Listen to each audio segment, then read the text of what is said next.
Whoa. Okay, so bell ringer for today. We got describe the three reasons for U.S. imperialism, detail the importance of building up the U.S. Navy at the beginning of the 1900s, who were influential figures we talked about yesterday regarding the buildup of the U.S. Navy. Long one today. So let you guys get working on that, and we will move on today with the annexation of Alaska and Hawaii. Neat.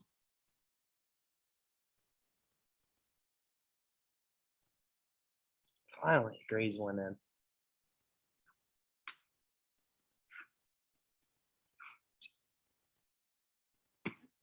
Yeah. The Little Giants. Yeah. That, like, whenever you said annexation of Puerto Rico. Yeah, that's what that made me think of. Yeah. I love that movie. Yeah, I used to watch it all the time when I was little. me too, me and Ben. Yeah. We go to the local movie store and rent it. I'd get it every single time. My dad would be like, "We just got this last week." Yeah. You were the last person to rent this. I know. Might as well buy it at that point. How about it?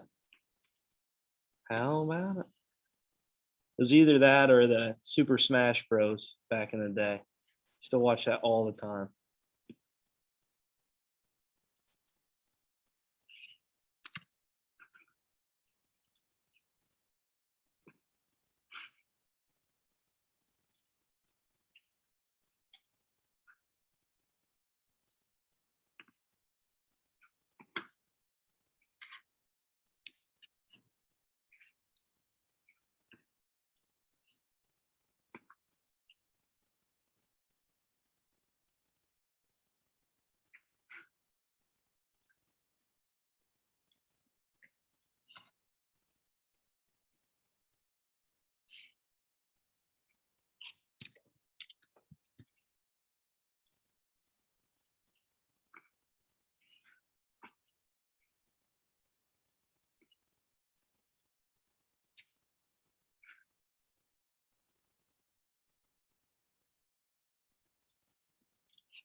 All right, I'll give you another minute to finish up here.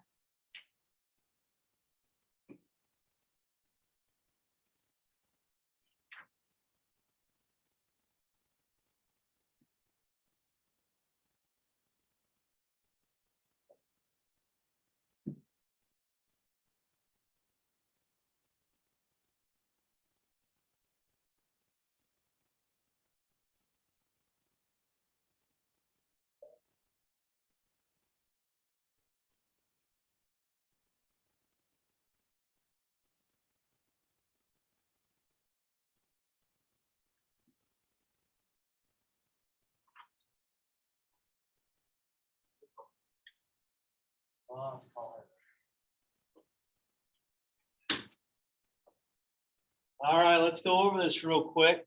Describe 3 reasons for U.S. imperialism. Give me one reason. Let's hear it, Alice.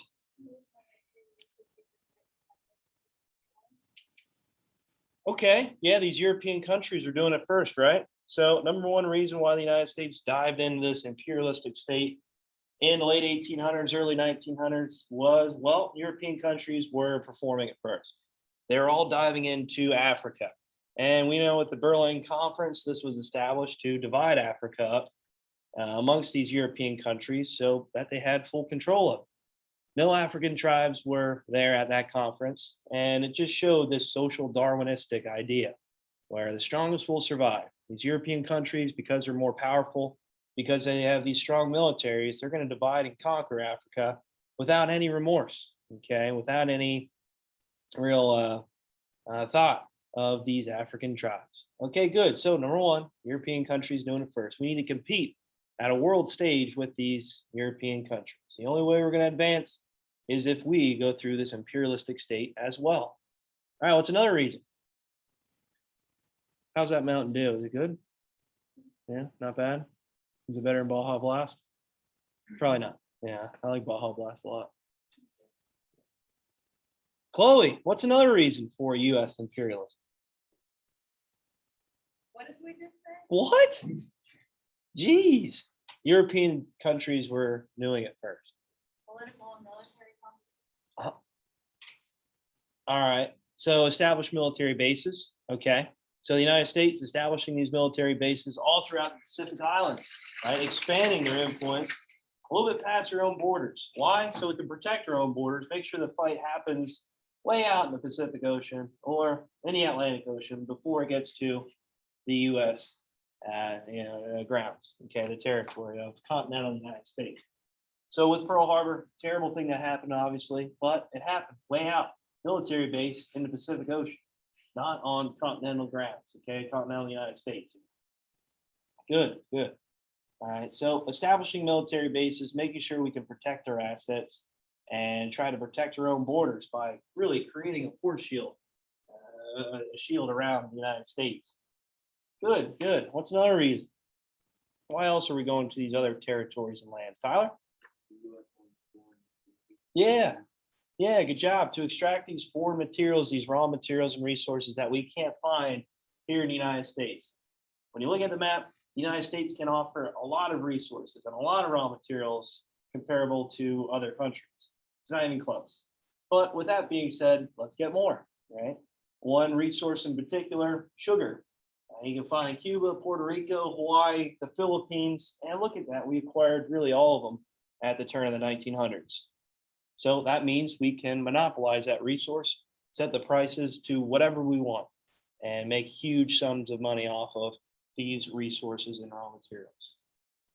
All right, so 3 reasons for U.S. imperialism. European countries doing it first. We need to rise as a world power as well. So competition. Resources and raw materials we can't find in the United States, and to establish military bases. You guys got that? All right. So influential figures of the United States Navy. Why was it important for the U.S. to build up their Navy during the 1900s? Why was it important?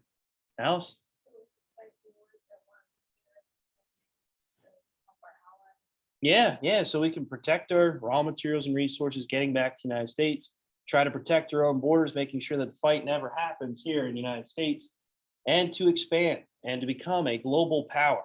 The only way we can do that is if we expand our Navy so that we can travel to foreign locations and fight the war there, not on home base, right? Not on in our own grounds. Good, good. And who were influential figures? Who we talked about yesterday? What was one person? Brian? Matthew Perry. All right, Matthew Perry. Okay, good job. And why was Matthew Perry important? Not from Prince. Why was he so influential? Because he commanded ships several times. Okay, and what else? Played a leading role on Japan to the west. Good job. So he's famous for opening up trade with Japan. like I mentioned yesterday, Japan was closed off for 400 years from the rest of the world. Okay, and why did they close themselves off? Well, because they didn't want any type of colonial influence from these European countries. They saw what was occurring and happening here in Asia, and they didn't want that to happen or occur in Japan. Right? And with Japan, they closed their borders, and they didn't advance really throughout that whole time. And the reason that they could close their borders off is, well, they're an island, right? They're isolated. If they wanted to shut themselves off, they could. But that all came to an end when Matthew Perry came with his gunboat diplomacy, right? His naval ships in Tokyo Bay, and forced the Japanese to open up their borders to the United States, open up their trade to the United States. So the U.S. had these huge armored battleships with artillery littered all across the whole of them. And compared to the Japanese wooden ships, still using wind as a power for moving these sails. So when it came down to it, if it ever were to crack, the United States would just totally wipe them out. It wouldn't even be close. And what is gunboat diplomacy? What does that mean? Brady, what is gunboat diplomacy?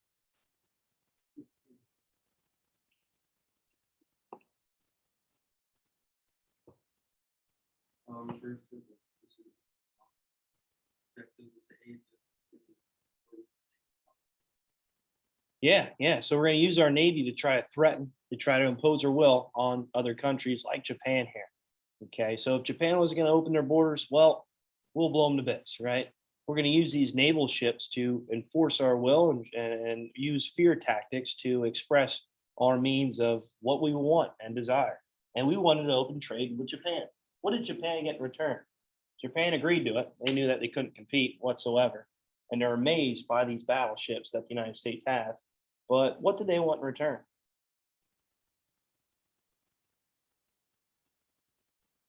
Roy, what did Japan want in return? protection.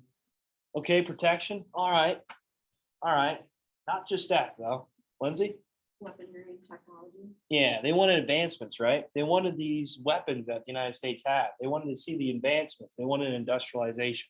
So the United States brings these methods, these modern views, these industrial, really bringing the industrial revolution to Japan. And Japan becomes a modern power real quick. They become a military power real quick. That ranks up to a lot of these European countries. When we get to World War I, Japan actually has a strong navy that is comparable to some European countries. And in a short amount of time, they build their country up to a modern state, a modern power. And again, who do we fight in World War II in the Pacific? Japan, right? So in a way, we created our own enemy there, right? And how Japan becomes a dominant power in Asia, the most dominant power in Asia, right around the early 1900s. So Japan becoming a strong power really overnight, and one that will eventually challenge the United States' interests in the Pacific as Japan's expanding and becoming an imperial power in the early 1900s. All right, to try to keep Japan at bay, once we get to right around 1907, what does Teddy Roosevelt do with this huge naval fleet? What does he do? And what's it called? We went over this yesterday. Tyler, remember? Yeah, the Great White Fleet. Good job. And what did he do with his Great White Fleet? You don't remember, Roy? We went around the globe. Yeah, he went around the world. Good job. And he painted the hulls of these battleships white so they'd stick out. And he wanted to go around the world for what? Why did he do this? He spent a lot of money to do so, right? 43,000 miles. And tried to do what, Alice?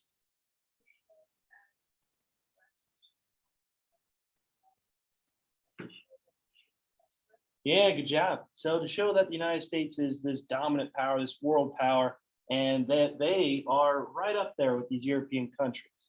And to keep Japan at bay, it's like, hey, you guys want to be challenging out in the Pacific? Well, look what we have, right? Our battleships are equipped, they're modernized, and it's really going to be a lopsided matchup if we ever go to war. So Teddy Roosevelt sent this great white fleet across the Atlantic Ocean, through the Mediterranean Sea, down into really what we know as the Indian Ocean, through the Pacific Ocean, stopping at many different locations to really flex his muscles on these other countries, show his power to the other countries in the form of what? Gunboat diplomacy, right? Okay, we'll talk about big stick diplomacy here soon. It's very similar. All right, is there any questions on that bell ring? I know it was a long one. I know it was a lot to review, but it just goes to show how the United States is really putting a lot of time and effort in the advancement of their Navy and to become a strong world power. The only way that they're going to do it. So at that time, they're the third largest Navy. Who was ahead of them? Who was ahead of the United States still? Roy? Germany and Great Britain. Yeah, Great Britain still controlled the seas at that time, and Germany was right next to them, right there, number 2. And it just goes to show that the United States and Germany rising as world powers, industrial powers, right at the same time. Okay, so terms for today. We got William Seward and Queen Lichiani. So for those of you in here, I'll come around and check them. If we ever do go remote, though, you have to turn these bell ringers in. Obviously, I just can't come to your house. Hey, you got bell ringers now? Who's down there? What's that? Yeah, these 2 vocab. That's it for that. But at the end of the period, I'm gonna come around and check the bell ringers. Give you credit for them. Should have 4 of them.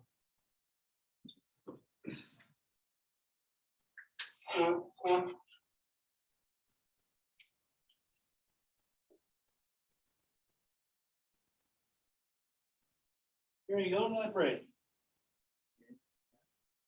Was it? Can I run my locker? My iPad died. It's not been a great day. Oh my gosh.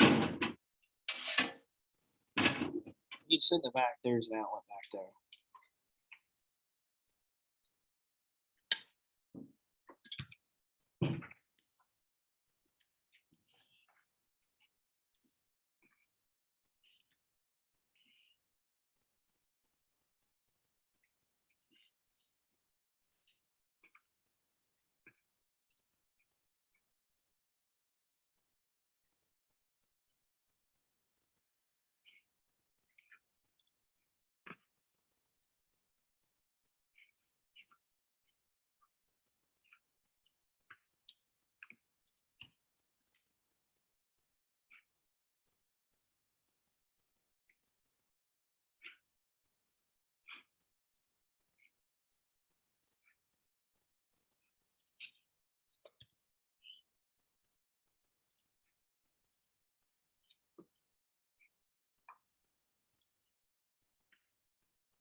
All right, let's get to it. William Seward, what do we have? William Seward. Chloe, what do you got for William Seward? William Henry Seward was United States Secretary of State from 1861 to 1869, and oldest in the governor of New York and of the United States Senate. All right, so what's he famous for? Say,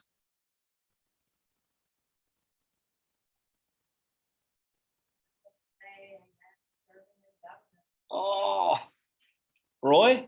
Purchase of Alaska. Yeah, good job. Good job. So he's pushing the United States government to purchase Alaska. So we'll talk about this in more detail today, but main thing, he was the motivator. He was trying to push the United States and say, hey, advance this imperialism. We need to make sure that we can compare to these European countries. And the only way we're going to do that is to make sure that we expand. And purchasing Alaska will do that for us. A lot of people criticized him for this push to purchase Alaska, especially during the time period. Okay, we'll talk about that here soon. Queen Luciani. Alice, go ahead. The only last sovereign monarch of the Hawaiian Kingdom. Yeah, good job. So Queen Luciani is the last Hawaiian monarch, and she was overthrown by really United States capitalists, okay, business owners of the sugar plantation, the sugar extraction of Hawaii. And then eventually the United States will annex Hawaii as a territory, build a military base there, we know as Pearl Harbor, and we know will become a state. Okay, so moving on here. Just a few slides today. I think just 3. That's not bad, not bad. I had a video, but if we don't get to it, I'll just show it at the start of class on Monday. So United States really becoming a strong naval power in the world. And thanks to Alfred T. Mahan, Matthew Perry, the U.S. is opening up new doors, specifically in the Pacific Ocean, and expanding their power, expanding their will to become recognized as this world power comparable to these European countries. So William Seward, famous for convincing the United States government to purchase Alaska, this new frontier. Holy cow. And many people at the time criticized Seward. They're just like, really? You're going to try to purchase this frozen tundra? And when you think about it, at that time, do you think many people knew where Alaska even was? No. So many individuals in America were like, what is this guy talking about? Why do we need this land? Why are we putting up $7.2 million to purchase this land from Russia? Well, what was that doctrine called to eliminate European countries from the Western Hemisphere? What was that called again? Roy? The Monroe Doctrine. Good job. So this is following that Monroe Doctrine. Do we need to get into war? No. We can just buy this land and push this European country out of the Western Hemisphere.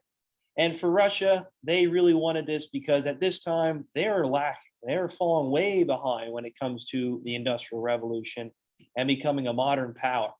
Right? They were almost like the laughing stock of really the rest of the world. Okay, they go to war with Japan, which we'll talk about when we get to World War I and World War II, and they get defeated pretty quick, right? And it just goes to show that Russia isn't this dominant European power, and they're a laughing stock. Okay, we'll talk about that soon enough. So with this purchase, many people in the U.S. said, why are we buying this frozen tundra? There's nothing up there. It's so far separated from continental United States, there's no reason to buy it.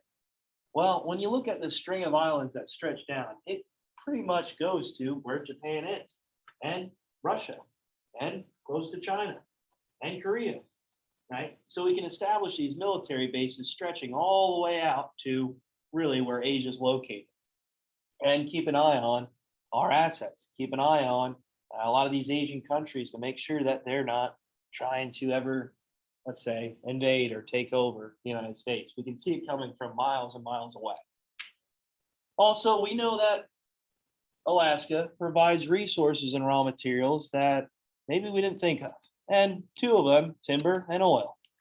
Okay. Oil, especially when we get to World War I, it's going to be a huge, huge resource and advancing this new industrial age of the United States. It's crucial, important that we have the fuel to continue to fight. And when we get to World War I, the United States is going to be providing oil fuel, automobiles, manufacturing, okay, weapons, supplies, and armaments to really both sides of the war. And this is what really propels the United States to become the strongest industrial power right at the end of World War One and during World War One. Europeans destroying each other, and here we are making money and profiting off of both sides of the battle. We kind of look hypocritical. But anyway, Alaska providing for resources that we never really thought of, okay, at that time. And again, 1967, or sorry, 1867, right? This is when this purchase all went down. What did the United States just get out of? What just ended in the US that prompted many individuals to say, this is dumb. Why are we spending this money on this purchase of Alaska? What just finished up in 1865? Roy? Civil War. The Civil War. Yeah, good job. So the American landscape, really the eastern coast, even moving down into southern United States, was all destroyed pretty much. So we had to rebuild, right? We had to try to reconstruct the United States. And here we are dumping money into a land that is way out in the Pacific Ocean, up by the North Pole. It's like, really? What are we doing here? So that's why it was criticized. But looking at the resources and obviously a destination that many individuals like to go to for vacation, maybe hunting purposes, this was a great purchase of land and the establishment of military bases. This was a really a purchase unheard of. So $7.2 million in comparable to today's money, that's around 130 million. So all that land, when you look at it, it doubles really the size of the United States. When you put it on the map, it really takes over half of the US, continental United States. So this is really a great purchase. And again, people called it Seward's icebox, Seward's folly, but they had no idea what type of resources and advancements and military outposts that this would create for the US and really ranking it up as a world power. So yeah, let's take it down a peg on William Seward here. He did all right. He did all right. I think he did well all right here. So Seward's icebox, great purchase, I think.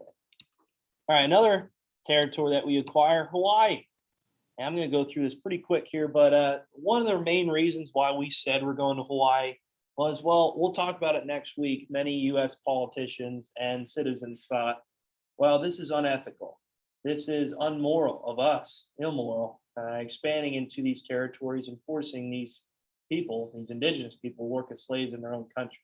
This is terrible. The United States should not be a part of this. But we needed an excuse, right? Our country, our leadership, our administration thought, well, the only way we're going to rise as this world power is if we dive into this imperialism, if we expand our power. And one good alibi, one good excuse is saying, well, we're going over there to spread religion.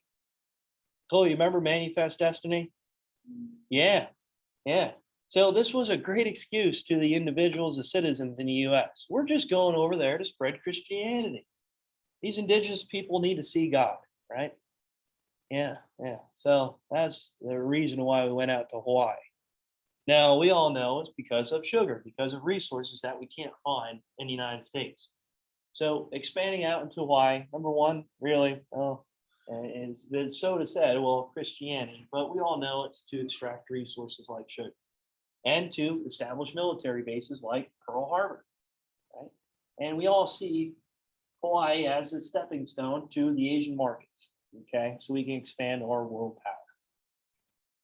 So Queen Lilikiani, real quick.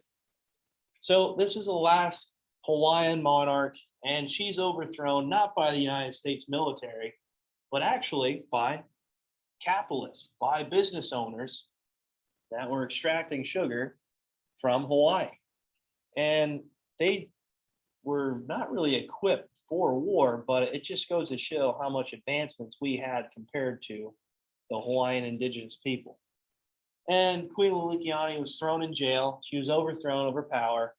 And soon enough, she tried to reach out to the United States government and say, listen, if we're going to get overthrown, if we're going to be taken over and our peoples are going to be used as slaves really in our own country, can we just please be a part of the United States? Can we be a territory? And that's exactly what happened. The United States granted Hawaii and annexed it as a territory in 1897. Eventually being a state right after World War II. Right after World War II. But with Hawaii, we all know it for its military base, Pearl Harbor, and as being a stepping stone to these Asian markets and how we can travel, restock, refuel at Hawaii, really because it's almost midway the Pacific Ocean to Japan, to China, to these other Asian countries. All right, you see how the United States is expanding? See how purchasing, well, acquiring these territories were essential for US imperialism? Yeah. All right. Is there any questions? Okay, I was going to show the video, but I'll let you guys chill out for a little bit. So have your bell ringers ready. I'm going to come around and check them and give you a grade for them. That'll be it for today.